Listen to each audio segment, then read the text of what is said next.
தமிழ் மாதத்துல முதல் மாதமான சித்திரையில குழந்தை பிறந்தா ஆகாது அப்படின்னு சொல்லி கேள்விப்பட்டிருப்பீங்க. அதாவது சித்திரை மாதத்துல குழந்தை பிறந்தா முக்கியமா அப்பாவுக்கு ஆகாது அப்படின்லாம் சொல்லுவாங்க. இது ஏன் நம்ம முன்னோர்கள் சொல்லியிருக்காங்க அப்படிங்கிற தகவலை தாங்க நம்ம இந்த வீடியோல பார்க்க போறோம். குறிப்பா உண்மையாகவே சித்திரை மாதத்துல குழந்தை பிறக்க கூடாதா? அப்படி பிறந்தா என்ன மாதிரியான விஷயங்கள்லாம் நடக்கும்? என்ன மாதிரியான பரிகாரங்கள் செய்யணும்? சித்திரை மாதத்துல பிறந்தவங்களுடைய குணாதிசயம் எப்படி இருக்கும்? சித்திரை மாதத்தில் பிறந்தா உண்மையாகவே இதெல்லாம் நடக்குமா அப்படிங்கிற எல்லா தகவலையும் நம்ம இந்த வீடியோவில் பார்க்க போகிறோம். இந்த வீடியோ பார்த்துட்டு இருக்கக்கூடிய நீங்கள் மறக்காமல் என்ன மாதத்தில் பிறந்தீங்க அப்படிங்கிற மறக்காமல் அந்த மாதத்தை பற்றி கமெண்ட் பாக்ஸில் பதிவிடுங்க. சித்திரையில் பிறந்திருக்கீங்க அல்லது உங்கள் வீட்டில் யாராவது சித்திரையில் பிறந்திருக்காங்க அப்படின்னா நான் சொல்கிற இந்த தகவல்லாம் உங்களுக்கு பொருந்துதா அப்படிங்கிறத பார்த்துருங்க. இந்த வீடியோவில் இன்னும் சுவாரஸ்யமான நிறைய தகவல்கள் சொல்லியிருக்கேன். ஸ்கிப் பண்ணாமல் பாருங்கள். நீங்கள் இன்னும் உற்சாகம் டிவி சேனலை சப்ஸ்கிரைப் பண்ணாமல் இருந்தால் சப்ஸ்கிரைப் பண்ணிக்கோங்க. கூடவே இருக்க பெல் ஐக்கானை மறக்காமல் கிளிக் பண்ணிடுங்க. வாங்க வீடியோக்குள்ளே போகலாம். இந்த வீடியோவை பார்த்துட்டு இருக்கக்கூடிய உங்களுக்கு வாழ்க்கையில் நிறைய கஷ்டங்களை பார்த்துட்ருக்கீங்களா? முக்கியமாக திருமணம் நடக்கலை, அப்படியே திருமணம் நடந்திருந்தாலும் குழந்தை பாக்கியம் இல்லை, அப்படி இல்லைன்னா கூட கணவன் மனைவி பிரிஞ்சிருக்காங்க, சண்டை எப்போ பாரு வந்துக்கிட்டே இருக்குது, பிரிஞ்சிருக்காங்க, இந்த மாதிரிலாம் நீங்கள் பிரச்சனை கொண்டிருக்கீங்களா? இந்த வீடியோக்கு கீழே டிஸ்கிரிப்ஷனில் வராகி அம்மன் ஜோதிட நிலையத்தின் தொலைபேசி எண் கொடுத்துருக்கேன். அந்த எண்ணுக்கு தொடர்பு கொண்டு பேசி பாருங்கள். கண்டிப்பாக உங்கள் வாழ்க்கையில் இருக்கக்கூடிய எல்லா பிரச்சனைகளுக்கும் சரியான தீர்வு கிடைக்கும். சித்திரை மாதம் குழந்தை பிறந்தா தகப்பனுக்கு ஆகாது அப்படின்னு சொல்லுவாங்க. கண்டிப்பாக இது உண்மை கிடையாதுங்க.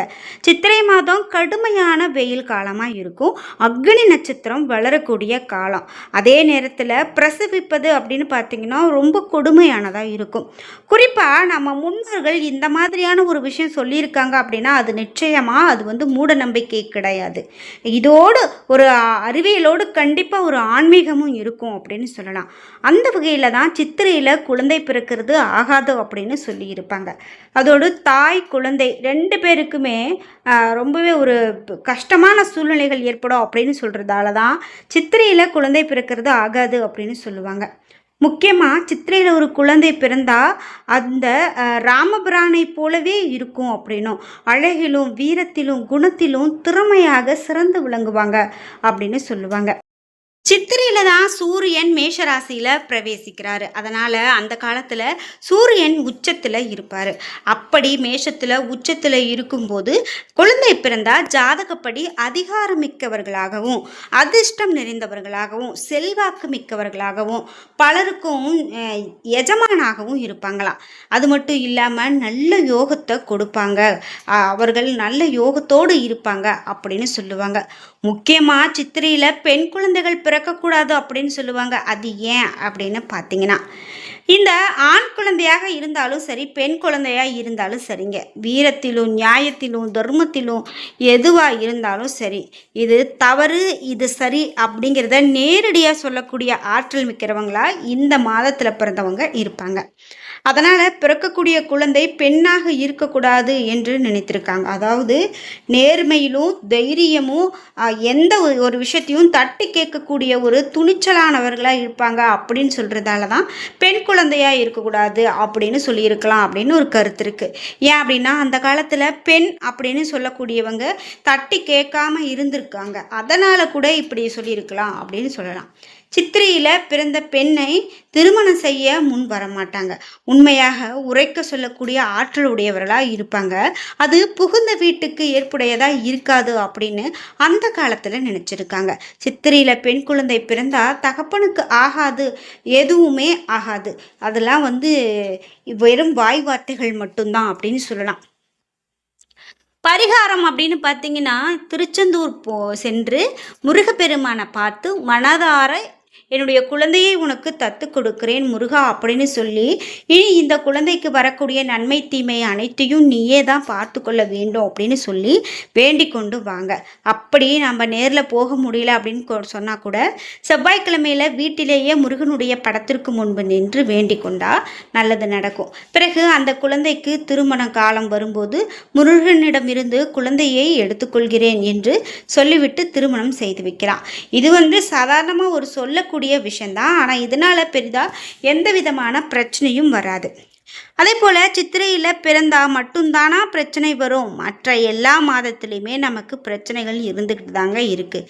எந்த மாதத்தில் குழந்தை பிறந்தாலும் பெற்றவங்களுக்கு வரக்கூடிய துன்பம் வந்து தான் தீரும். குழந்தைக்கும் இதுக்கும் எந்த ஒரு சம்பந்தமும் கிடையாது அப்படின்னு சொல்லலாம்.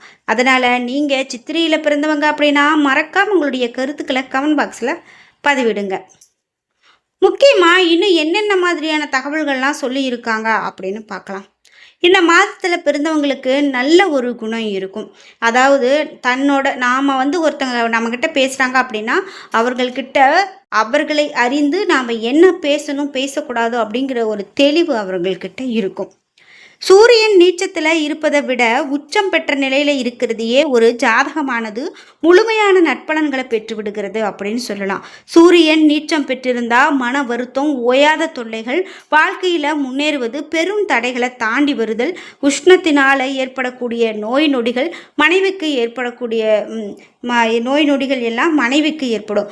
உடல் சார்ந்த பாதிப்புகள் போன்றவை ஏற்படலாம். நீச்சம் பெற்ற இந்த சூரியனோடு சுபகிரக சம்பந்தம் ஏற்படும் பட்சத்தில் இந்த பலன்கள் எல்லாமே மாறுபட்டு நமக்கு நன்மை கொடுக்கும். பொதுவாக சூரியன் உச்சம் பெற்றிருப்பது என்பது விரும்பத்தக்க ஒரு நிகழ்வே. ஆனால் சித்திரை மாதத்தில் சூரியன் உச்சம் பெறுவது சித்திரைக்கு அப்பன் தெருவில் நிற்பான் என்பது பழமொழிதானே. மற்றபடி வேறு எந்த பிரச்சனையும் இருக்காது அப்படின்னு கூட சொல்லலாம். சித்திரை மாதம் குழந்தை பிறப்பது தகப்பனாரை பாதிக்கும் என்றோ, சித்திரைக்கு அப்பன் தெருவில் நிற்பான் என்பது நாம் தவறான கருத்து அப்படின்னு சொல்கிறாங்க. சித்திரை மாதத்தில் குழந்தை பிறந்தால் அதிகபட்ச வெயில் காலம். இதனால் குழந்தைக்கும் தாய்க்கும் உடல்நல உஷ்ணத்தினால பிரச்சனை என்பதால் தான் இந்த மாதிரியான விஷயங்கள்லாம் நம்ம முன்னோர்கள் நமக்காக எடுத்து சொல்லியிருக்காங்க அப்படின்னு சொல்லலாம். இது மட்டும் இல்லாமல் இன்னும் அவர்களுடைய சிறப்புகள் என்ன அப்படின்னு பார்த்தீங்கன்னா, தெய்வீக அவதாரங்கள் பல சித்திரை மாதத்தில் தான் நிகழ்ந்திருக்கு. இதே போல் குறிப்பிட்டு நிறைய விஷயங்கள் இந்த சித்திரையில் நன்மை கொடுக்கக்கூடியதாக அமையும். ஆடி மாதத்தில் தம்பதிகள் ஒன்று சேர்ந்தால் சித்திரை மாதத்தில் குழந்தை பிறக்கும். சித்திரை மாதம் கோடை வெயில் சுட்டரிக்கும். அதனாலேயே இந்த ஆடி மாத பிரிவு அப்படிங்கிறது நம்ம முன்னோர்கள் ஏற்படுத்தி வைத்திருக்காங்க அப்படின்னு சொல்லலாம். அதே போல் குறிப்பிட்டு இந்த நட்சத்திரத்தில் இந்த சித்திரை நட்சத்திரத்தை நட்சத்திர சிந்தாமணி ஒற்றை நட்சத்திரம் அப்படின்லாம் குறிப்பிடுது. ஒரு வட்டத்தின் நடு புள்ளி போன்று தோற்றம் அளிப்பது, வெண்மையான வண்ணத்தோடு மிக அழகாக தோற்றம் அளிப்பதால் சௌமிய தாரா என்ற இந்த நட்சத்திரம் அழைக்கப்படுது. எல்லா சுபகாரியங்களுக்கும் உகந்த நட்சத்திரமாகவும் சொல்லப்படுது. ஒவ்வொரு நட்சத்திரத்துக்கும் ஒரு பழமொழியை சொல்லி பயமுறுத்தக்கூடிய சம்பிரதாயம் இருந்திருக்கு. ஆனால் இந்த பழமொழிகளுடைய கருத்து நமக்கு ஆதாரம் கிடையாது. சித்திரை நட்சத்திரம் குறித்து சித்திரை அப்பன் தெருவில் அப்படிங்கிற பழமொழியும் உண்டு. இதனால் பயந்து தகப்பனை காப்பாற்ற சித்திரையில் பிறக்கக்கூடிய குழந்தையை தத்து கொடுக்கக்கூடிய பழக்கமும் இருந்திருக்கு. அதே போல் பல கோவில்கள்லேயும் திருவிழாக்கள் இந்த மாதத்தில் நடக்கும். அதை முன்னிட்டு சித்திரை 1ஆம் தேதி அநேக சிவனுடைய ஆலயங்களில் ரத உற்சவம் நடக்கிறது உண்டு. அவிநாசி, திருமருகல், காஞ்சி, குமரக்கோட்டம், திருச்சி, வெக்காளியம்மன் மற்றும் திருப்பைஞ்சீலி, திருவாரூர் வீரராகவர் கோவில் ஆகிய திருத்தலங்களில் ரதத்தேர் நடக்கக்கூடியது ரொம்ப சிறப்பாக இருக்கும் அப்படின்னு சொல்லலாம்.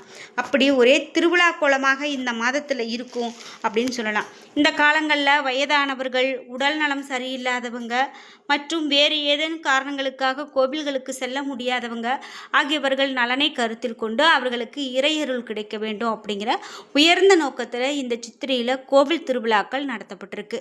அப்போது அம்மையப்பனான சிவபெருமான் வீதிகளில் காட்சியளித்து கொண்டு வீதி உலா வருவார். அதுவே நாளடைவில் சில விஷமிகளால் சித்திரையப்பன் தெருவிலே என தவறாக சித்தரிக்கப்பட்டதாகவும் சொல்லப்படுது. அதனால் சித்திரை மாதத்தில் குழந்தை பிறக்கிறது எந்த விதமான தவறும் கிடையாது. உடல் நலம் உஷ்ணத்தால் பாதிக்கப்படும் அப்படிங்கிறது காரணத்துக்கால மட்டுமே இது சொல்லப்படுது. என்ன நண்பர்களே, இந்த வீடியோ பார்த்துட்டு இருக்கக்கூடிய நீங்கள் சித்திரையில் பிறந்தீங்க அப்படின்னா மறக்காமல் உங்களுடைய கருத்துக்களை கமெண்ட் பாக்ஸில் பதிவிடுங்க. நீங்கள் இன்னும் உற்சாகம் டிவி சேனலை சப்ஸ்கிரைப் பண்ணாமல் இருந்தால் சப்ஸ்கிரைப் பண்ணிக்கோங்க. கூடவே இருக்க பெல் ஐக்கானை மறக்காமல் கிளிக் பண்ணிடுங்க. நன்றி வியூவர்ஸ்.